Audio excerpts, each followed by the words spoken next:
back then we didn't know as much as we do now. So today we're going to cover not only the sexual dysfunction data on men, but also on women. Women, we're going to leave it for the second half. We're going to try to do this within an hour and a half max, and only have 76 slides, which is not that many compared to what we've done before. So bear with me. All the questions at the end, we're recording this online and also in here. And we're going to start first with the waiver and the disclaimer that I always have. This is not medical information that is intended to change anybody's clinical care, or you guys are not clinicians. You basically support staff that needs to know basics on the science behind sexual medicine. Because at Empower Sexual Medicine, the products are probably one of the main top sellers. So it's just a basic understanding of why these products are used, how they're used. This is a basic review, because it will take hours. There are conferences that take a whole week to cover this topic, okay? So just to go through real quickly, because we're going to get into details later, but they're compounded products that Empower and other pharmacies produce. And these are products that are only available through compounding. They're not available through a brand name commercial option. So that's a good thing. Part of me always asks me why the pharmaceutical industry hasn't gone for patenting any of this, but it is what it is, and actually it's a good thing for the compounding industry. So we have the penile injections, which we'll discuss later. We have the PED5 inhibitors, and we have some other oral products, and oxytocin, which we may or may not cover later on. We'll get into details on the new orally disintegrating tablets, ODTs. They are very convenient, lower price, so I think it's going to give Empower an edge in the market. I've already tried two, so I can say pretty good. Tastes very great, actually better than the Troches. So I'm very excited. We'll go through details later on that. I just want to go through the products. We're covering all the penile injection products for men, obviously. I covered in the last lecture, a long lecture we had on, a month ago, 2-hour lecture, all the testosterone products, and HCG, and so we're not going to cover that today, because obviously that will take 2 more hours. But basically testosterone increases libido and erectile function in some men, but in both men and women. So that's why I just wanted to mention it again. Not only the injections, but the creams and the pellets that are coming up too. So the basics on erectile dysfunction. Erectile dysfunction is defined as the inability to achieve or maintain an erection sufficient for satisfactory sexual performance. So somebody can have a temporary ED or permanent ED issue, depending on the conditions. It increases with age, cardiovascular disease, diabetes, high lipids, cholesterol, all that. Diabetes is the most common cause.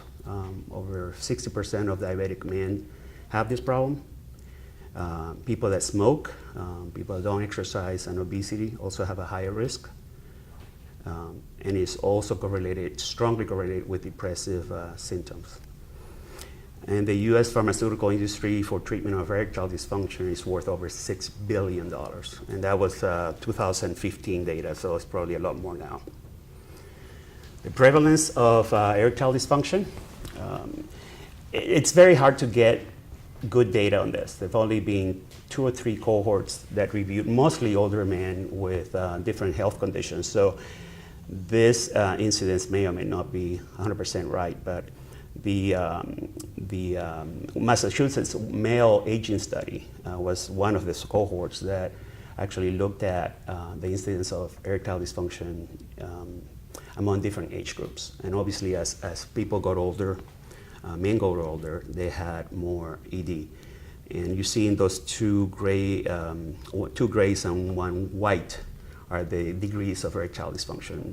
The lighter grays minimal, the darker gray is moderate, and the white area is complete ED. I mean, men that basically cannot get an erection even with stimulation and all that. And that really impacts not only relationships, but self-esteem, quality of life, And ED really has been associated. There are actually studies that show that men with ED tend to have more risks for cardiovascular disease, heart attacks, all kinds of comorbidities. So ED per se is not only something that, obviously we need to to expand our species, but also the fact that ED has been linked to higher risk of mortality. Over 322 million men will have ED by the year 2025 by the estimates of this study. So what are the causes? And everybody here, we're a sexually active group here because you're younger. And there's psychological aspects of having an erection or even being stimulated, men or women. That's probably number one. A lot of men I deal with, I talk to on Excel Mail, we have over 30,000 men chatting every day. There are over 200,000 posts. They tend not to want to look at that. They want a pill, they want a solution, but they do not want to deal with any aspects of the intimacy issues or psychological issues, insecurities, etc. That's something that most men do not want to deal with or talk about. So it's one of those very difficult things to address with doctors. Hormonal, obviously we know low testosterone, low thyroid, high prolactin can affect erectile function and libido. Vascular, meaning blood flow related issues. The penis basically needs blood flow to keep an erection, and some men that have issues with vascular issues, either diabetes or cardiovascular disease, may have more of an issue with ED. And neurologic, that's nerve related. Men with pelvis related surgeries or injuries, lower back injuries that affect nerves that go into the penile tissue could have more problems too with ED. There are organic causes, like I said, different disease, cardiovascular disease, diabetes, surgery of the colon, bladder, pelvis, and prostate. Men with prostate cancer surgery or chemo or radiation, most of them have erectile dysfunction. And that's one of the most severe side effects or problems related to that surgery. Neurological causes, like I said, lumbar discs, MS, etc., hormonal deficiencies, and illness. The risk factors, treated heart disease, even if you have heart disease and you're treating with anti-lipid agents or blood pressure medications, you still have a 39% risk factor. Diabetes, even if it's treated, you still have 28%. And as I said, treated blood pressure also. Especially blood pressure medications have been associated with ED. And that's one of the biggest problems we're having as we get older, that most of us have to take either a blood pressure med or a statin for lipids or other medications that may actually influence or get in the way of an erection. As I said, diabetes is common, and this is one of the biggest problems out there when it comes to erectile dysfunction. The psychogenic or psychological issues, anxiety, depression, obviously fatigue. Something else that men on my side have a problem admitting that they're not sleeping enough or they're having a lot of stress, so they're always expected to perform.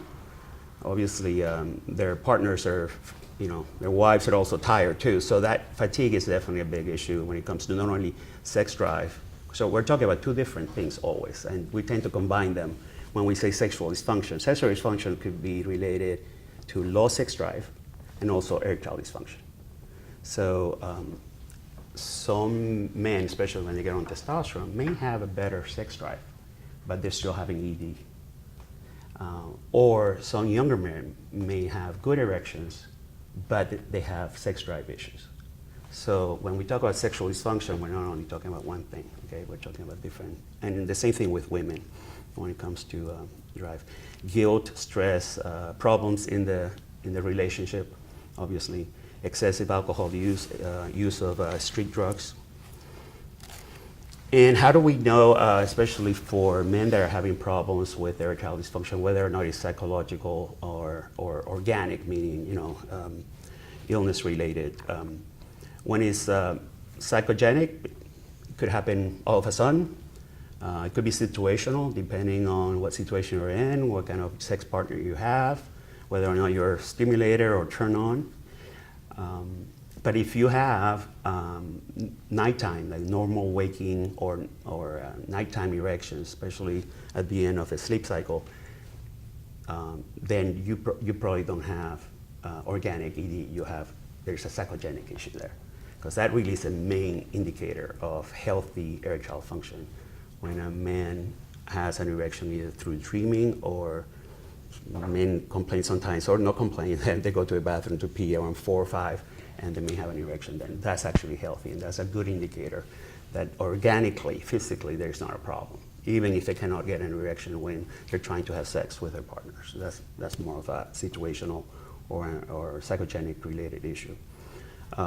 Fear, depression, anxiety, and performance anxiety is a huge issue. Once it happens once or twice, and I hear that from all the guys online, the self-confidence starts dropping, and it's like a vicious circle, like a snowball effect, where you may not have an organic problem, but the fact that you failed to perform once or twice, especially if you were judged or criticized by your sex partner, which is the worst thing anybody can do, can affect your confidence and create psychogenic issues. When it's organic, it could start happening gradually, all situations. Usually you don't have morning time erections or nighttime erections, and there is no erections on masturbation. So the first one, on the psychogenic one, you may not perform with a sex partner, but you, at the time of masturbation, you have a good erection. So that also tells you it may be something related to intimacy or to anxiety issues related to the. So that's how you separate. Okay, do I really have a problem that is physical or is all? And people hate to be told that it is in their heads, because obviously nobody wants to admit that. But there are many issues like ED that are related to the psychogenic aspects of it. So as I said, this is just a summary. Depression, obesity, stress, what are the causes? Smoking, lack of exercise, alcohol abuse, diabetes, heart disease, high blood pressure, neurological diseases, vascular disease, high cholesterol, and relationship problems. Medications, blood pressure meds, beta blockers, even calcium channel blockers, diuretics. Antidepressants. Antidepressants are well known for that. Actually, one of the main barriers for depression treatment for men and women is lack of a lower sex drive, erectile dysfunction. And there's another sexual dysfunction that I haven't really mentioned, is the orgasmic dysfunction for men and women. That you may be able to have an erection or have sex, but you never reach orgasm. That's a sexual dysfunction. And that could also be affected by medications. Antidepressants are well known for that. So some people stop their meds because of this. And obviously some people really need to take their depression medication. A lifestyle, like I said, psychological disorders, blah, blah, blah, hormones, chronic illness, etc. And this is just a review. You can even see the font. Even antihistamines, diabetes drugs, lipid-lowering agents, beta blockers, recreational drugs, like I said before, but even antacids can affect ED and libido. So the physiological mechanisms of erections. The stimulation of a penile shaft by a nervous system leads to a secretion of nitric oxide. And you're going to hear some about nitric oxide later on. It's basically a molecule that activates a lot of processes in our bodies. But nitric oxide causes a creation of what we call cyclic 1-adenosine monophosphate, which functions to relax blood vessels by vasodilation. They open up. So erectile tissues in the corpus cavernosa can fill with blood and subsequently cause a penile erection. So basically, nitric oxide stimulates this cGMP, which opens up the capillaries and the blood vessels in the penis for blood to come in, and then basically it gets locked in from there's actually valve in the base of the penis.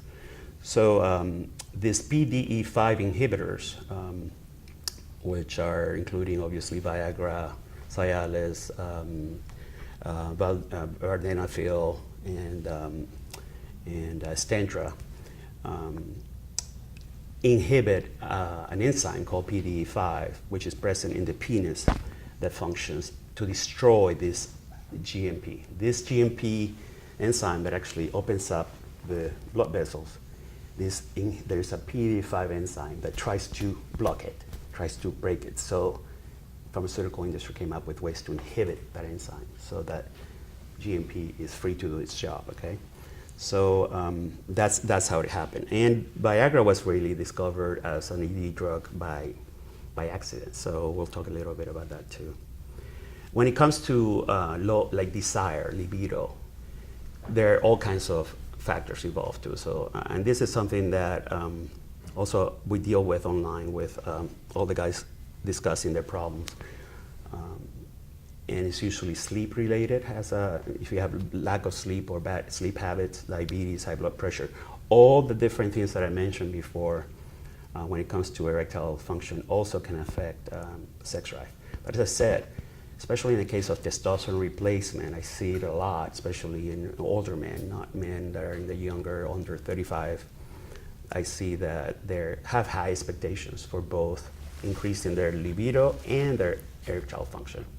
That's the number one disappointment sometimes that they get. They feel, sometimes they don't feel anything. That's another minority, but yes. And some of them feel better sex drive, not that great of ED resolution.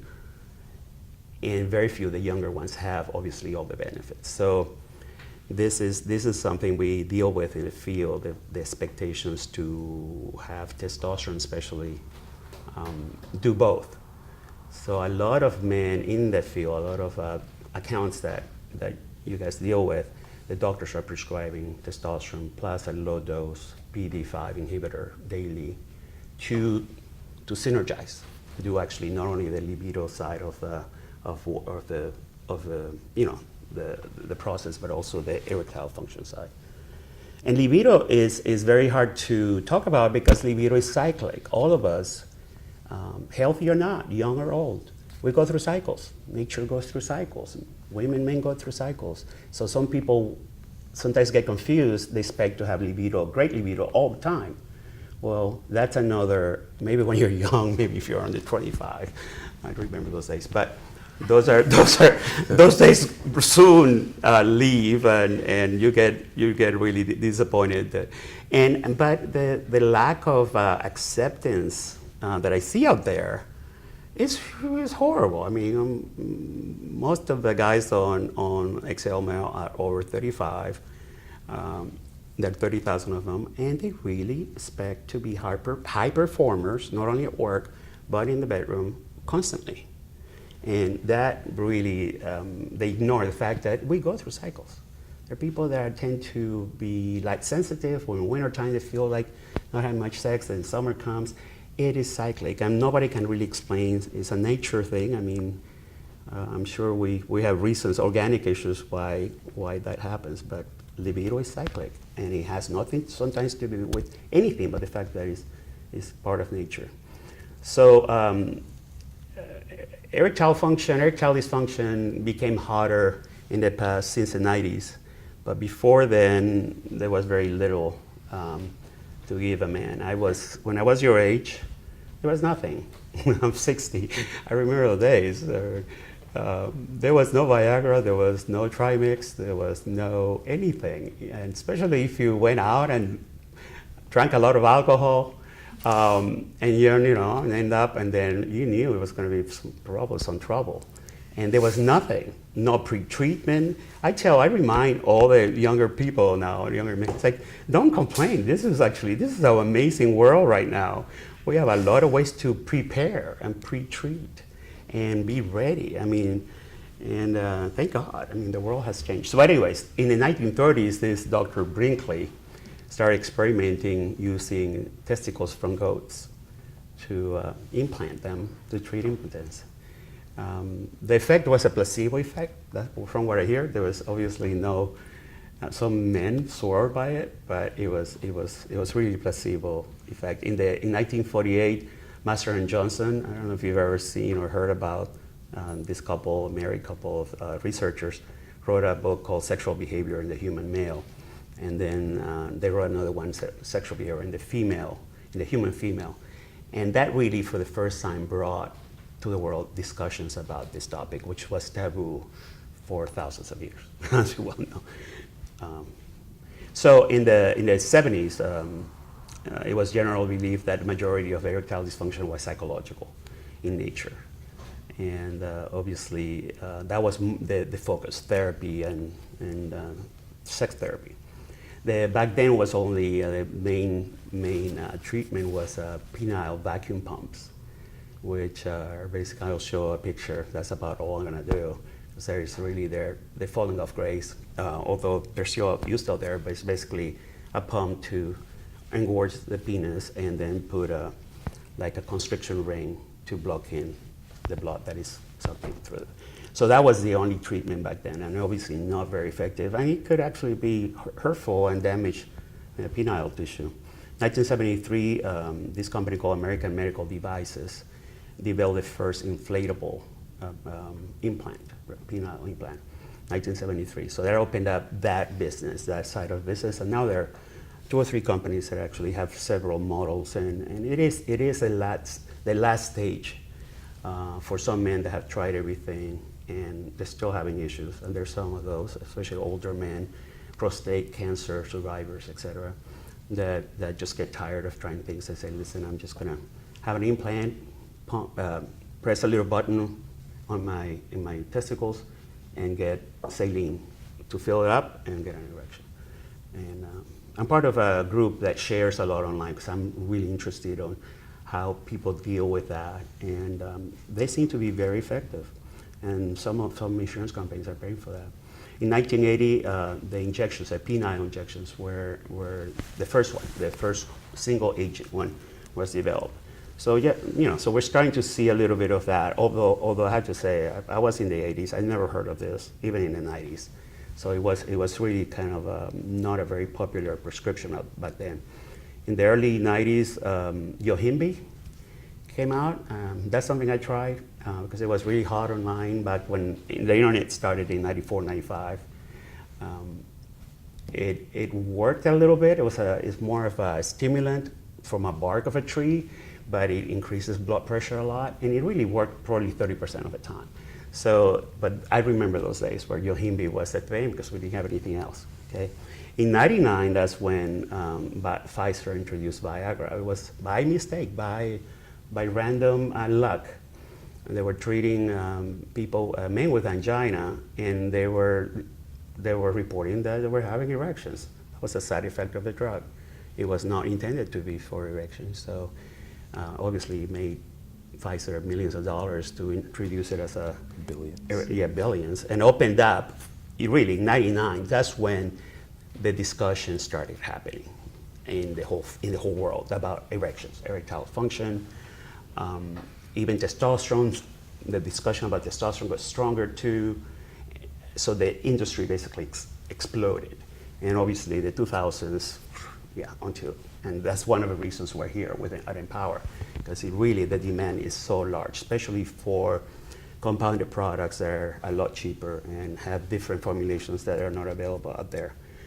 2000, TAP Pharmaceuticals came up with apomorphine, which is, it was a drug that acted on the brain centers to improve actually sex drive, but it caused so many side effects like fatigue and people got hypotensic and nauseous that it got really removed from the market. But that was the only drug that was designed for centrally stimulating libido through dopamine. And then 99 to 2003, vardenafil and Silas came out. So it's been a process, but now we're at a point where we have at least 4 PDE5 inhibitors, at least 6 6 formulations of penile injections, at least 4 models of penile implants, and am I forgetting anything else? The peniles? Yeah, so the menu has definitely increased for men. And men are more willing now to discuss this with their doctors. I do see a shift. Because erectile dysfunction was something that most men were ashamed to even discuss. I have to say, doctors don't ask that question. In the testosterone field, obviously they ask it, because it's part of the basic workup. But in the general primary care, no, still. And for females, it's even worse. That's not even something that is brought up, even though we know it's part of not only life, but quality of life and health, to have a healthy, not only sex drive, and part of keeping a relationship going. Although I have to say I'm 60, and sex is overrated as you get older with a relationship. You're gonna learn. You're all in your 20s, so young. You know, we fall in love, everything is beautiful, we have sex like rabbits at the beginning. And obviously, for most of you, you'll have kids. That destroys things for a while because obviously people are tired. And then, you know, companionships, eventually when the kids go and everybody, the companionship gets stronger and stronger. Your partner doesn't judge you, you don't judge your partner. And that bond, intimacy grows. And sex may not be as frequent, but you are probably happier. So I do have to say that, because I think sex sometimes can be, especially in our society, very overrated when it comes to, because really it should be about intimacy. Having sex for the sake of it leaves everybody empty, really, and you can catch a few diseases too. So I'm not judgy, because I'm definitely a pro-sex guy, but as I get older especially, I realize, you know, intimacy, companionship, and in women, when I see on the female side, that actually turns women more on the intimacy, that connection, than just, you know, wanting to have sex. So just wanted to say that. Don't have a slide on that preachy kind of thing that I just said. You're all young, so I want to make sure that, you know that that's coming, and that's okay. You're not gonna, and yeah, you may have testosterone and PDE5 inhibitors when you do want to have sex, but that urge to perform and to be on all the time, it really diminishes. Thank God. It's a lot of work. It takes a lot of time too.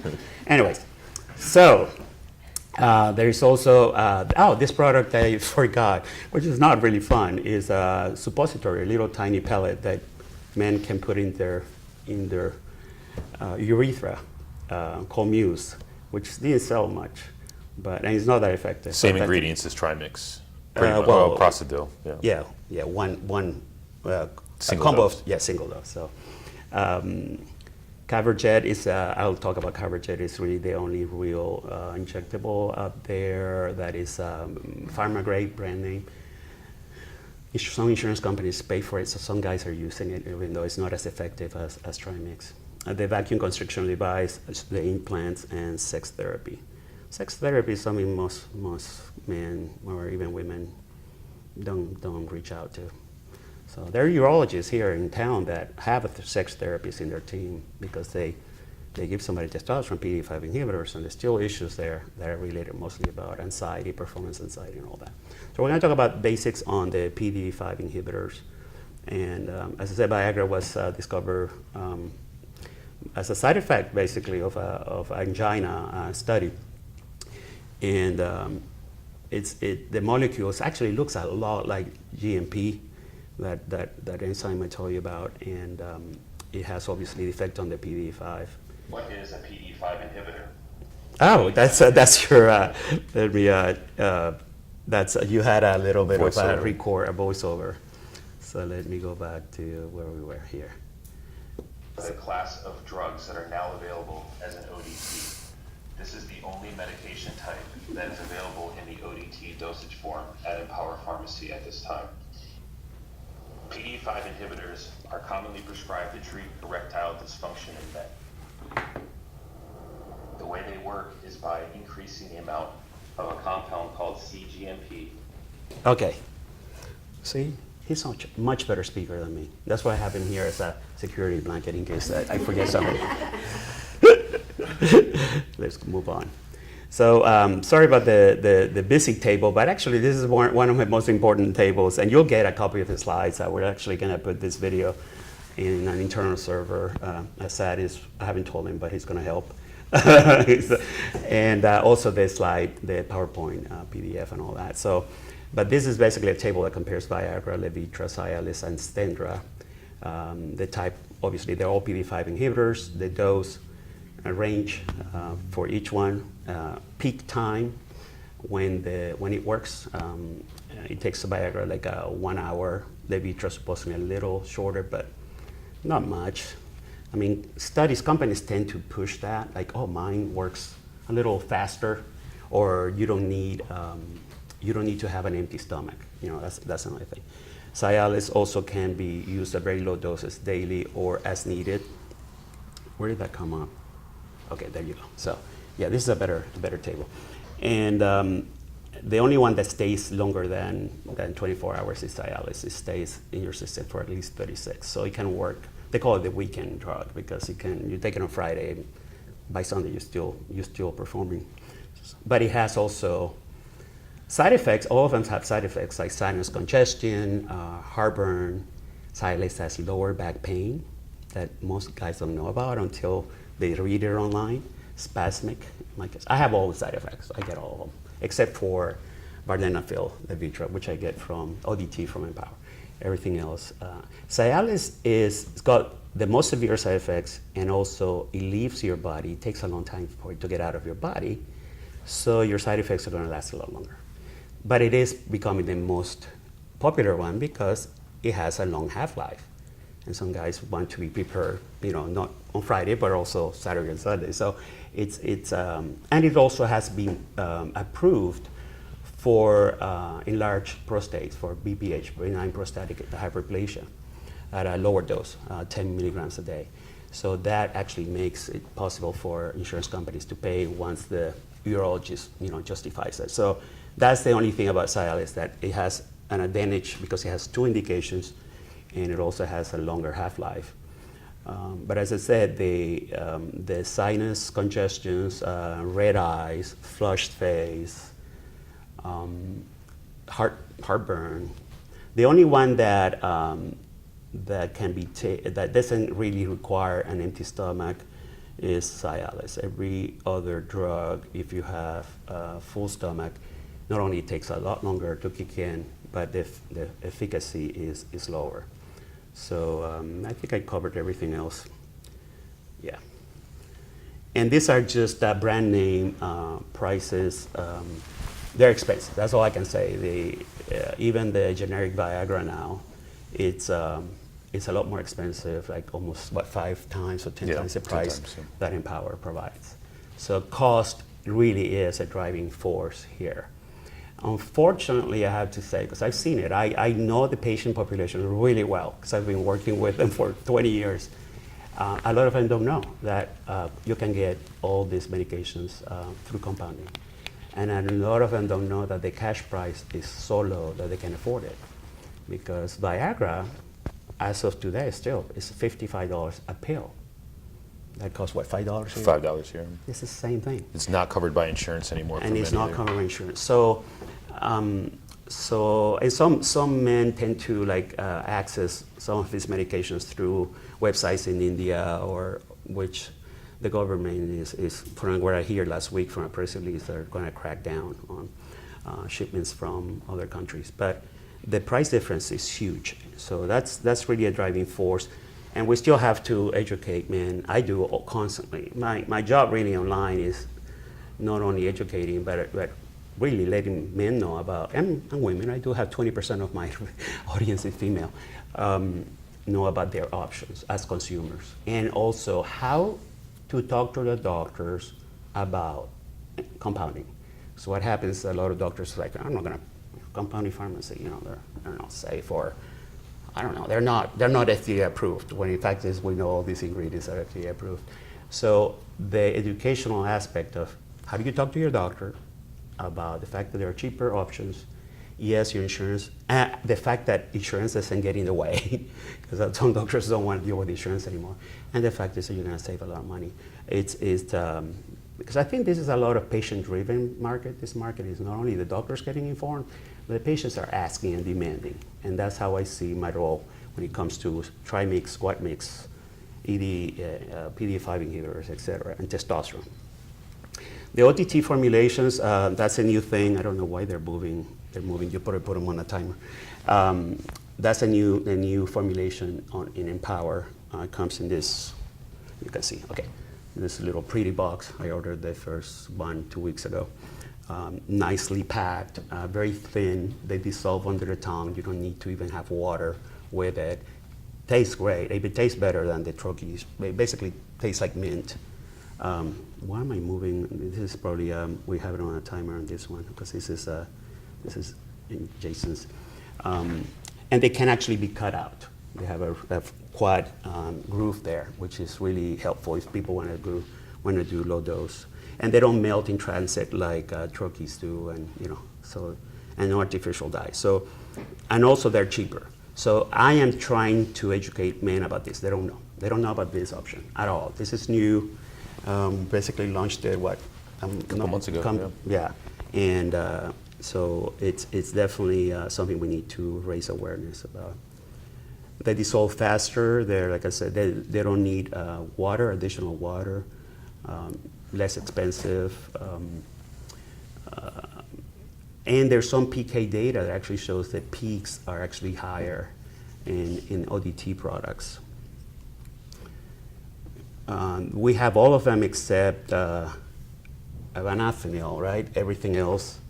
We have sildenafil, tadalafil, vardenafil. I know that those have been released. The Vanafil's any day now, within 2 weeks. Okay, so we'll have the four available ones. But this is really, and these are replacing the troches. Troches are definitely not going to. What's going on?